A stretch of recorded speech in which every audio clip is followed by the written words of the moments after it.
하나님의 은혜와 평안이 여러분 심령과 가정 가운데 늘 함께 하시기를 기원합니다. 영국 출신의 신학자 마이클 그리피스가 지은 신데렐라 위드 암네지아라는 책이 있습니다. 이 책을 우리말로 번역을 한다면 기억 상실증에 걸린 신데렐라라고 번역할 수 있을 것입니다. 여러분 신데렐라를 아시죠? 동화 속에 나오는 주인공 신데렐라가 누구입니까?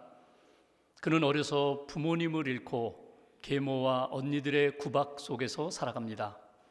어느 날 왕궁에서 왕자의 신부감을 구하는 무도회가 열리게 되고 계모와 언니들은 그 무도회에 가게 되는데 신데렐라는 혼자 집에서 굳은 일을 하고 있습니다. 그때 요정이 나타나서 신데렐라를 도와줍니다. 멋진 드레스를 입혀주고 유리구두를 신겨주고 그리고 마차에 태워서 그 왕궁 무도회에 참석하게 해줍니다. 왕자의 눈에 띈 신데렐라, 왕자와 춤을 추고 있습니다. 한참 춤을 추다가 약속된 시간이 다 되어서 신데렐라가 급히 왕궁을 떠납니다. 떠나가다가 그만 유리구두 한 짝을 잃어버리게 됩니다. 뒤늦게 왕자가 유리구두를 손에 들고 이 유리구두의 주인공과 결혼하겠다고 선언을 하게 되고 나중에 신데렐라를 만나게 되고 그와 결혼하여 행복하게 살게 되었다. 이것이 그 동화 속의 대강의 이야기입니다. 여러분 여기에서 신학자 그리피스는 이 신데렐라를 다르게 각색을 했습니다. 신데렐라가 기억상실증에 걸렸다는 것입니다. 그래서 본인이 누구인지를 모릅니다. 이제 잠시 후면은 왕자가 나타나서 자기를 신부로 맞이하게 되고 왕궁에서 행복하게 그렇게 살게 될 그런 미래가 있는데 그것을 까마득해 잊어버렸습니다. 그리고 유리구두 한 짝만 붙잡고 그냥 우울하게 그렇게 무덤덤하게 매일매일 보내는 신데렐라가 있다는 것입니다. 기억상실증에 걸려있는 이 신데렐라가 누굴까? 신학자는 이렇게 이야기합니다. 하나님의 은혜, 하나님의 말씀, 하나님의 사명을 잃어버리고 살아가는 신자들, 하나님의 은혜를 가슴에 품고 기억하면서 신앙생활을 해야 되는데 그냥 왔다 갔다 하는 그런 신자들, 또 하나님이 주신 사명과 하나님이 주신 은혜를 잊어버린 교회들, 그것이 바로 기억상실증에 걸려있는 신데렐라와 똑같다는 것입니다. 여러분 기억상실증에 걸린 신자는 어떤 모습입니까? 왜 내가 교회에 가야 하는지, 왜 내가 오늘 예배를 드려야 하는지, 신랑 되시는 예수님을 맞이할 준비, 우리가 신부로서 준비를 해야 되는데 내가 왜 예수 그리스도의 신부가 되는지 아무런 이유를 찾지 못하고 그냥 왔다 갔다 하는 신자들, 그 사람들이 바로 기억상실증에 걸려있는 신데렐라와 다를 바가 없다는 것입니다. 왕궁에서 신데렐라를 찾고 또 찾아서 마침내 신부를 맞이한 그 왕자처럼 주님이 오늘도 우리를 찾으시는데, 주님이 우리에게 은혜를 베푸시고자 하는데 그냥 나의 삶에 얽매이고 세상에 빠져서 유리구두 한 짝 붙잡고 먹고 사는 일에만 집중하고 세상 일에만 매여 있는 그런 모습은 아닌지 우리 자신을 돌이켜보아야 한다는 것입니다. 여러분은 누구입니까? 여러분은 어떻습니까? 여러분은 하나님 앞에서 항상 기억하고 있는 것은 무엇입니까? 하나님의 은혜, 하나님의 사랑, 십자가의 복음, 구원받은 하나님의 백성, 하나님의 은혜를 늘 가슴에 간직하며 그 은혜를 기억하고 살고 계십니까? 여러분이 신앙생활하면서 하나님으로부터 받은 은혜와 사명을 잊어버렸을 때, 잃어버렸을 때 여러분들은 어떻게 그 은혜와 사명을 회복하고 있습니까? 오늘 본문은 하나님께서 방주 안에 있는 노아와 그의 가족들, 짐승들을 돌보시는 장면입니다. 특별히 하나님께서 바람을 일으키셔서 물을 줄어들게 하셨습니다. 하늘의 창문을 닫으시고 비를 그치게 하셨습니다. 그리고 노아에게 희망의 봉우리를 보여주시면서 또 감람나무의 새 순을 보여주시면서 희망 가운데 하나님이 이루실 새 역사를 준비하게 하시는 장면, 그것이 오늘 본문의 내용입니다. 오늘 본문을 통해서 하나님이 택한 백성, 하나님이 구원하신 그 백성들은 어떻게 살아야 되는지, 하나님의 사랑 받고 있는데 하나님의 사랑은 어떻게 나타나고 있는지 오늘 말씀을 통하여 신앙적인 교훈을 얻고자 합니다. 먼저 1절 말씀을 보십시오. 1절 앞부분만 제가 봉독하겠습니다.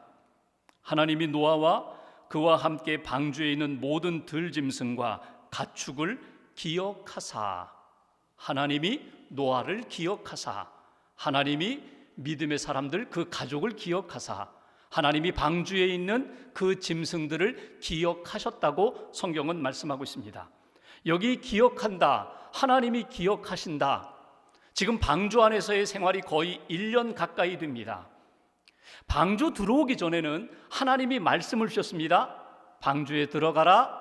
하나님이 또 문을 닫으셨습니다. 하나님의 말씀도 들었고 하나님이 역사하시는, 사람이 할 수 없는 역사, 하나님이 행하시는 것을 눈으로 보고 체험했습니다.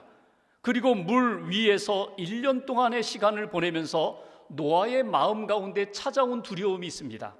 노아와 그의 가족들 가운데 찾아온 두려움이 무엇일까요? 그것은 잊혀짐에 대한 두려움입니다. 하나님이 1년 전에는 말씀도 하셨고 하나님이 능력으로 방주의 문도 닫으셨는데 1년 동안 아무런 음성이 들리지 않습니다. 아무런 반응이 나타나지 않습니다. 그러면서 노아의 마음 가운데 하나님이 나를 잊으셨나? 하나님이 나를 버리셨나? 하나님이 이렇게 우리를 방치하고 계시고 우리는 하나님 앞에 잊혀진 존재인가? 잊혀짐에 대한 두려움이 그들 마음 가운데, 노아 마음 가운데 밀려왔다는 것입니다. 이건 노아만의 문제가 아닙니다. 현대인들 가운데 가장 큰 두려움이 무엇입니까? 역시 잊혀짐에 대한 두려움입니다. 이거는 대중의 인기를 얻고 살아가는, 인기를 먹고 사는 연예인들만의 문제가 아닙니다. 사람들이 나이가 들면서 자녀들에게 다음 세대들로 잊혀진 존재는 아닌가, 다음 세대들이, 우리의 자녀들, 손주들이 혹시라도 나를 잊고 있지는 않는가, 그런 두려움이 우리 가운데 있습니다. 우리가 몸이 아파 병원에 입원하면 나를 잊은 것은 아닌가, 내가 사업에 실패하고 어떤 경제적인 어려움을 겪고 있을 때 주변의 사람들이, 내가 그렇게 많은 은혜를 베풀었는데 그 사람들이 나를 잊고 있는 것은 아닌가, 이런 두려움이 우리 가운데 찾아온다는 것입니다. 신앙인들에게 하나님 앞에 열심히 기도하는데, 말씀 따라 살아가는데 하나님의 응답이 더디 오고 있습니다.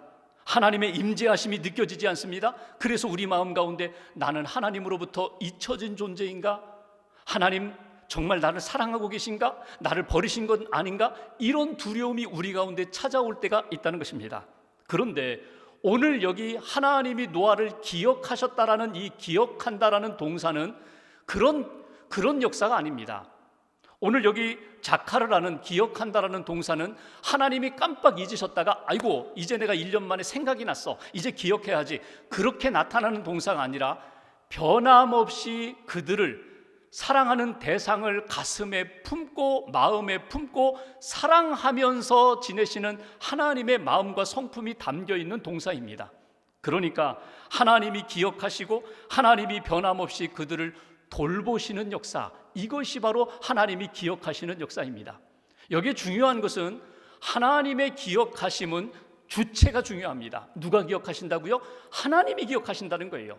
하나님이 그 대상, 노아와 그의 가족들을, 짐승들을 기억하셨다는 것, 대상의 상태가 중요한 것이 아니라 사랑하고 기억하시는 하나님, 그 하나님이 중요하다는 거예요. 그리고 그 하나님이 변함없이 사랑으로 돌보시고 주목하시고 하나님의 계획 가운데 하나님이 이끌어 가시는 역사가 있다. 오늘 하나님의 구원의 역사와 하나님의 사랑의 의지가 지금도 변함없이 노아 방주 가운데 노아에게 나타났다. 이것이 오늘 주시는 메시지예요. 오늘 하나님의 사람들, 믿음의 사람들, 하나님이 어떻게 사랑하시는가? 첫 번째 우리가 얻을 수 있는 메시지가 있습니다. 그것은 하나님이 노아를 돌아보셨습니다. 하나님이 노아를 기억하셨습니다. 동시에 하나님이 오늘 믿음의 사람들을 돌아보고 계십니다. 하나님이 믿음의 사람들을 기억하고 계십니다. 하나님이 나를 돌아보고 계십니다. 하나님이 나를 기억하고 계십니다. 때로는 우리가 하나님을 잊어버릴 때가 있어요. 여러분, 지난 일주일 동안 한번 생각해 보세요. 예배를 드리고 주의를 지키고 하나님 앞에 말씀을 듣고 한 주간 믿음으로 살겠다고 하면서도 하나님 잊어버리고 내 생각에 몰두하여 세상에 빠져서 3, 4일 보내는 일이 다반사입니다. 그게 우리의 모습이에요. 하나님을 잊어버리고 살 때가 많아요. 근데 하나님은 결코 한순간도 우리를 잊어버리지 않으신다는 거예요. 우리를 주목하신다는 거예요. 하나님의 시야에서, 하나님의 시선에서 벗어나는 일이 없다는 거예요. 우리의 모든 것을 아시고 모든 것을 보시고 모든 것을 지키시는 하나님, 그것이 하나님의 기억하심, 하나님의 돌아보심의 역사입니다. 때로는 우리가 신앙생활하면서 내가 하나님의 마음과 하나님의 임재하심이 잘 느껴지지 않고 내가 버림받은 것은 아닌가 의심이 들 때에도 꼭 기억하십시오. 하나님은 변함없이 나를 지금도 보고 계신다, 지켜보고 계신다, 돌아보고 계신다. 발달 심리학 용어 가운데 대상 영속성이라는 용어가 있습니다. 대상 영속성이라는 용어는 어떤 특정 대상이 관찰되지 않는 그런 상태에서도 변함없이 존재한다, 이런 의미가 있습니다. 예를 들면 이런 것입니다. 아주 어린 아이들이 지금 놀이를 하고 있어요. 공을 가지고 있어요. 공을 가지고 놀다가 공이 그만 굴러서 다른 곳으로 사라져 버렸습니다. 어디로 들어가 버렸어요. 그러면 어린 아이들은 어떻게 생각하는가 하면 대상 영속성이 없기 때문에 공은요 이제 사라진 거예요. 공은 내 삶에 없어요. 그래서 바로 눈에 보이는 다른 장난감을 가지고 놀게 됩니다. 그런데 아이가 성장해서 조금 지각력이 생기면 공이 눈에 보이지 않아도 이 공은요 지금 방 안에 있어요. 어디 장롱 밑에 들어가 있어요. 나중에 찾으면 되는 거예요. 이것이 대상 영속성에 대한 지각력이 생긴 성장한 아이들의 모습입니다. 신앙적으로 적용해 볼까요? 믿음이 미숙하고 연약할 때에는요, 당장 하나님 앞에 기도하면 오늘 응답해 주셔야 되고, 하나님의 약속은 지금 현장에서 나타나야 돼요. 나타나지 않으면 하나님 없어, 하나님 나 버린 거야, 하나님 나 사랑 안 해, 미숙한 어린아이와 같이 미숙한 신앙인으로 살아가게 됩니다. 근데 신앙이 성장하고 성숙해 되면요, 지금 당장 하나님의 뜻이 나타나지 않고 하나님의 응답이 나타나지 않아도 하나님은 변함없이 계시지, 하나님은 나를 지켜보고 계시지, 하나님의 때에 하나님의 뜻 가운데 반드시 이루어 주실 거야, 이 믿음으로 성숙한 신앙인으로 서게 된다는 것입니다. 하나님은 오늘 노아에게, 우리들에게 하나님은 이렇게 기대하십니다. 변함없이 내가 너를 지켜보고 있다.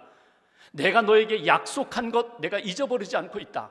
내가 너를 돌보고 있다. 잊어버리지 마라. 내가 지켜보고 있는 것 잊어버리지 마라. 내 마음속에 너희들이 있다는 것 잊어버리지 마라. 이것이 하나님이 우리에게 원하시는 마음입니다.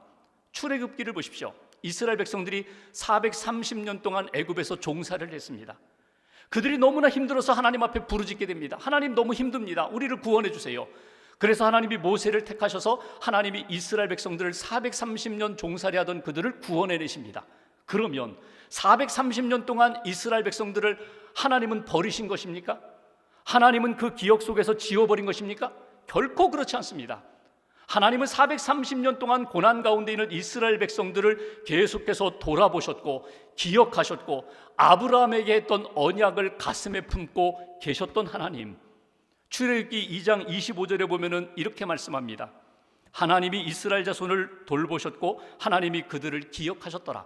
변함없이 400여 년 동안 지켜보셨던 하나님, 이제 하나님의 구원의 때에 모세를 보내셔서 그들을 구원해 내시기로 작정하신 하나님의 역사가 시작되었다. 오늘 노아를 기억하신 하나님, 저와 여러분들을 기억하십니다.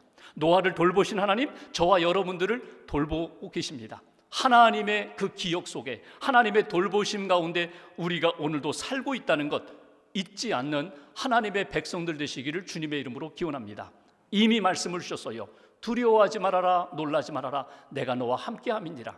내가 너를 보고 있다, 내가 너를 지키고 있다, 내가 너를 잊지 않고 기억하고 있다고 하시는 하나님의 음성을 가슴에 품고 성숙한 신앙인의 길을 걸어가는 저와 여러분 되시기를 주님의 이름으로 축원합니다. 두 번째로 하나님이 믿는 사람들에게 베풀어 주시는 사랑의 역사가 어떻게 나타나는가? 1절 후반부를 보겠습니다. 하나님이 바람을 땅 위에 불게 하심에 물이 줄어들었고 하나님이 바람을 불게 하셨다. 하나님이 바람을 일으키셔서 지금 홍수로 가득 차 있는 그 물에 바람을 불게 하셨더니 물이 줄었다. 2절에 보면은 비가 그쳤다. 3절에 보면은 물이 줄어들었다. 이것이 오늘 주시는 메시지예요. 하나님께서 우리를 사랑하실 때, 우리를 기억하고 계시는 하나님이 어떤 역사를 이루어 가세요? 두 번째로 오늘 주시는 메시지, 하나님이 바람을 불어주셨다. 여기 바람이라는 게 뭘까요? 루하흐라고 되어 있는 이 바람이 성경에 여러 번 나오게 됩니다. 여러분, 어디에 제일 먼저 나올까요? 창세기 1장에 나와요. 태초에 하나님이 천지를 창조하실 때 1장 2절에 보면은 바람이 나와요. 어떻게 나옵니까? 성경에 보시면 하나님의 영은 수면 위에 운행하시니라. 하나님의 영이 수면 위에 운행하셨다. 하나님의 영, 하나님의 신, 성령이, 하나님의 바람이 수면 위에 운행하시면서 창조의 역사 가운데 나타나는 것을 우리가 보게 됩니다. 하나님이 홍수로 심판하셨어요. 노아를 구원하셨어요. 그리고 새로운 재창조의 역사를 시작하실 때 역시 하나님의 바람이, 성령이 임하게 되면서 물이 마르고 하나님의 재창조의 역사가 시작되는 것을 우리가 오늘 본문에서 보게 됩니다. 두 번째 주시는 메시지, 하나님이 우리를 기억하시면서 하나님은 우리에게 어떤 선한 역사를 베푸실까요? 우리에게 성령을 부어주신다는 거예요. 노아의 시대에 노아에게 성령을 부어주셔서 성령의 바람으로 물을 마르게 하신 것처럼 오늘 이 시대에도 성령을 통하여 우리로 하여금 믿음의 사람으로 승리하게 만드시고 우리를 어렵게 하는 모든 환경과 어두움들을 다 물리치게 하시는 하나님의 구원의 역사가 성령의 역사로 나타나게 된다. 여러분, 이 고대 사회에는요, 물이 가득 차고 홍수가 나면 그들이 비는 대상이 있어요. 그들이 삼고 있는 우상이 있어요. 태양신에게 절을 합니다. 태양신을 의지합니다. 왜냐하면 이 모든 물을 마르게 할 수 있는 능력은 누구에게 있는가? 태양에게 있다고, 해에 있다고 그들은 믿었습니다. 태양이 빛을 비추고 태양이 열을 발하면 자연히 이 물은 증발하게 되어 있고 물은 마르게 되었다. 그래서 그들은 태양에게 절을 하고 태양을 숭배하게 됩니다. 근데 오늘 성경을 보십시오. 물이 가득 차 있는 세상 가운데 하나님은요, 오늘 태양을 사용하지 않으세요. 성령의 바람을 통하여 물을 마르게 하시는 역사를 보게 됩니다.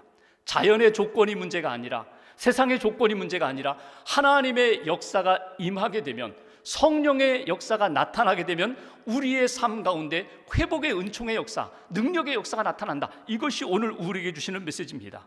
성령을 사모하십시오. 성령을 기대하십시오.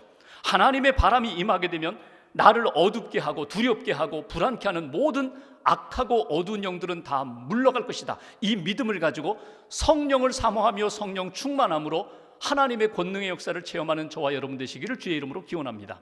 초대교회를 보십시오. 제자들, 그렇게 불안과 두려움에 떨던 제자들, 예수님의 십자가의 길을 걷지 못했던 제자들, 부활의 주님을 만났음에도 불구하고 여전히 그렇게 두려워 불안에 떨던 제자들이 마가의 다락방에서 성령을 받으니까요, 완전히 새 사람이 되어요. 그들이 복음을 땅끝까지 증거하면서 죽음도 두려워하지 않았던 그들의 비결은 어디에 있습니까? 성령 충만함이 있었어요. 마가의 다락방에서 성령이 비둘기같이 그들 가운데 임하게 되니까 그들이 완전히 새로운 믿음의 사람으로 변화되었던 것처럼 성령의 역사를 사모하며 그 능력으로 어두움을 이길 수 있는, 우리 삶에 닥쳐오는 홍수를 이길 수 있는 하나님의 사람들 되시기를 주의 이름으로 기원합니다. 유기성 목사님이 쓰신 예수의 사람이라는 책에 보면 목사님이 부산에서 목회할 때 일화가 하나 나옵니다. 부산 교회에 부임하셨어요. 상황을 이렇게 살펴보니까 너무 어려운 상황이에요. 너무 어려운 일들이 많아요. 그래서 목사님이 이렇게 판단을 합니다. 성령의 도우심이 필요하다. 우리 교회는 성령의 절대적인 도우심이 필요하다. 그리고 성도들에게 이렇게 선포했습니다. 우리 교회가 성령님이 이끄시는 교회가 되기를 사모하며 기도합시다. 성령 충만함을 사모하며 기도합시다. 그래서 모일 때마다, 기도회로 모일 때마다 성령 충만함을 위해서 기도했습니다. 6개월이 지나 교회가 성장해요. 1년이 지나니까 교회가 더 크게 성장했어요. 근데 마음 가운데, 목사님 마음 가운데 성령 충만함의 역사가 온전히 이루어졌다라는 생각이 들질 않는 거예요. 마음에 평안이 없는 것 같아요. 하나님 앞에 기도합니다. 하나님, 왜 1년씩이나 하나님 앞에 이렇게 기도했는데 왜 우리 교회 안에 온전한 성령의 충만함이 나타나지 않습니까? 그때 하나님이 목사님에게 주신 대답이 너희가 구하지 않는다. 너희가 구하지 않는다. 아니, 우리가 모일 때마다 성령 충만함을 구했는데, 아니, 너희가 구하지 않았다는 이야기는 무엇입니까? 이해가 되지 않았어요. 그러던 어느 날 한 분이 저녁 기도 모임에 한 집사님이 참여하셨어요. 집사님이 이제 기도에 참여하시고 성령 충만을 구하시는구나. 그런데 그 다음날 그 집사님이 전화를 하시는 거예요. 목사님, 하나님이 응답해 주셨어요. 하나님의 응답을 받았어요. 뭔데요? 은행에서 융자를 받았어요. 은행에서 대출을 받았다는 것입니다. 지금 사업하면서 잔금을 치러야 되는데 너무나 어려워서 은행 문을 두드릴 때마다 다 거절하고 마지막 어떤 은행에 갔더니 내일 한번 보자고, 내일 하루 한번 보자고, 검토해 보겠다고. 그래서 그날 저녁에 집에 가다가 교회에서 오늘 기도 모임 있지. 교회에 가서 함께 기도하는데 나라를 위하여 기도하고 교회를 위하여 기도하고 환우들을 위하여 기도하고 성령 충만을 위해서 기도하는데 이 집사님은 뒤에 앉아가지고 계속 무슨 기도를 했는가? 하나님, 대출 받게 해주세요. 또 대출 받게 해주세요. 대출 받는 것만을 위해서 기도했다는 거예요. 그리고 하나님이 응답해 주셔서 오늘 대출을 받게 되었다는 거예요. 그 이야기를 들으면서 목사님이 대출 받은 성도님으로 인하여 기쁘기도 했지만 한편으로는 너무나 씁쓸했다는 거예요. 성령 충만함을 구한다는 것이 결코 그렇게 쉽지만은 않다는 것을 본인이 그때 깨달았다는 거예요. 온 교우들이 믿음으로 하나가 되어서 성령 충만함을 구하고 성령이 임하시면은 우리 교회만이 아니라 우리의 가정과 우리의 삶의 문제도 하나님이 다 해결해 주시는데 성령 충만을 구하는 대신에 우리는 자꾸 내게 있는 현실적인 문제를 자꾸 구하는 유혹에 빠지게 된다는 거예요. 오늘 한번 말씀을 보십시오. 하나님이 바람을 부어주셨습니다. 바람을 불어주시니까 어떤 역사가 나타나요? 3절 제가 보겠습니다. 물이 땅에서 물러가고 점점 물러가서 150일 후에 줄어들었다. 오늘 여기 물러가고 점점 물러갔다라는 게 뭐예요? 물이 물러갔다 두 번 강조입니다. 중어법이라고 하죠. 두 번 강조한다는 것은 하나님의 그 성령의 역사가 강하게 나타나서 물이 우리 눈에 보기에도 점점 물러가는 것이 느껴졌다는 거예요. 성령의 역사가 나타나면 우리가 감당하지 못하는 그 문제까지도 하나님의 영이, 성령님이 감당케 하시고 이기게 하시는 역사로 반드시 나타나게 된다. 그러니까 오늘 우리가 이 창세기 말씀을 통하여 얻게 되는 교훈, 하나님의 사람은, 믿음의 사람은, 구원의 방주 안에서 하나님의 약속을 품고 사는 사람은 성령의 사모하심, 성령의 역사하심을 사모하며 믿음 가운데 살아갈 때, 성령이 우리 안에 충만하게 임할 때 모든 문제들은 성령의 은혜 가운데, 능력 가운데 해결된다. 성령이 우리 안에 임하실 때 세상은 안 된다고 합니다. 나 자신의 능력으로는 역부족입니다.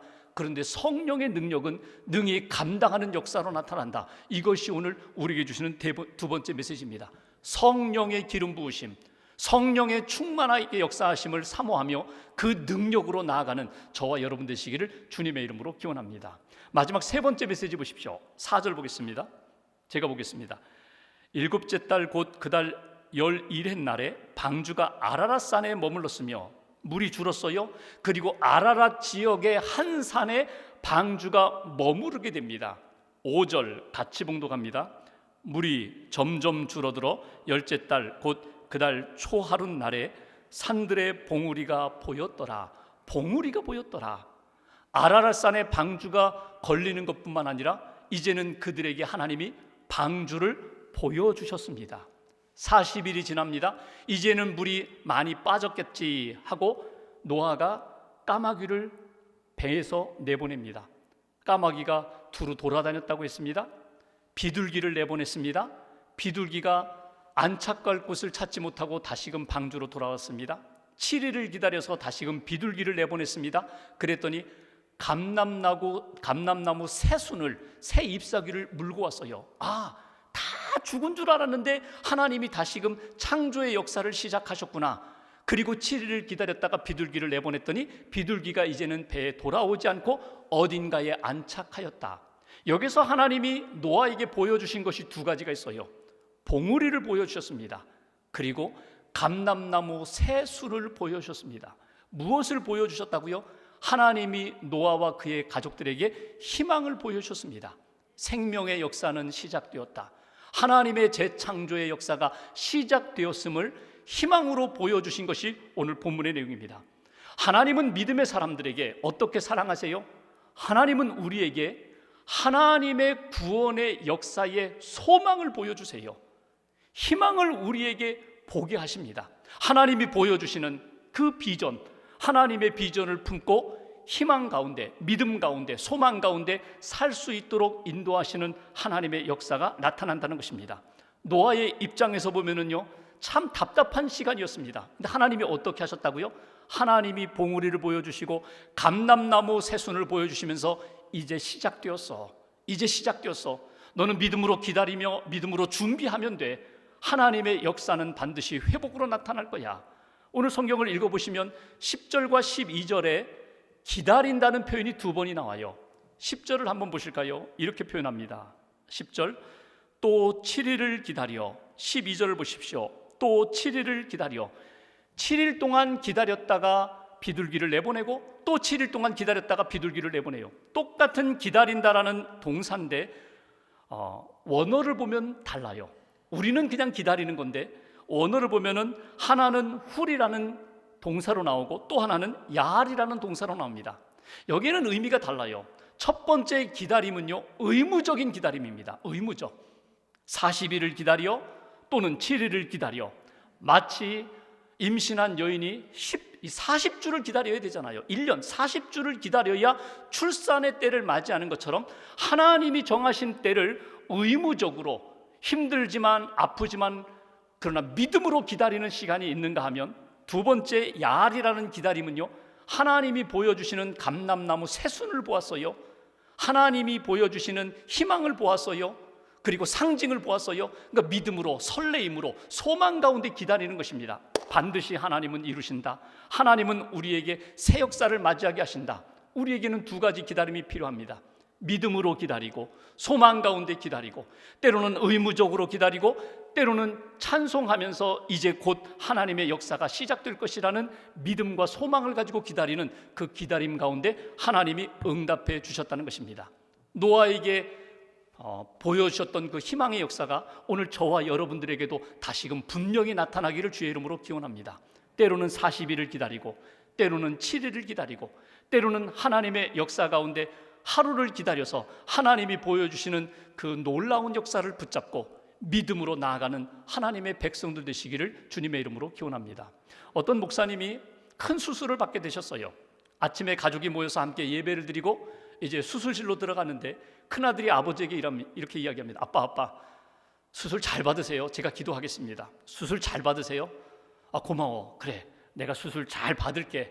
그리고 이제 침대에 누워서 수술실로 가는데, 마취하러 가는데 그 짧은 시간 동안 이제 목사님이 생각하는 거예요.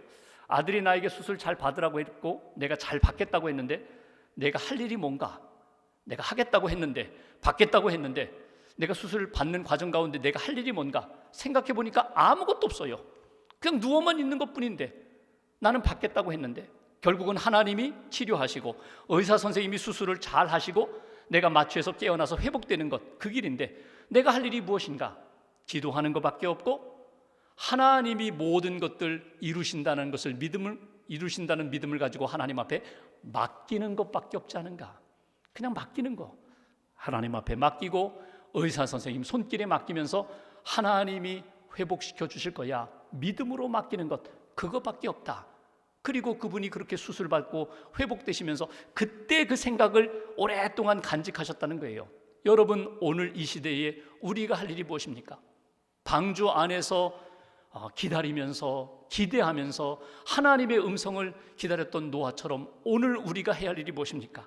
하나님이 나를 기억하고 계시고 나를 돌보고 계신다. 하나님이 성령을 보내주셔서 감당하게 하시고 물을 마르게 하시고 새 역사로 이끌어 주신다.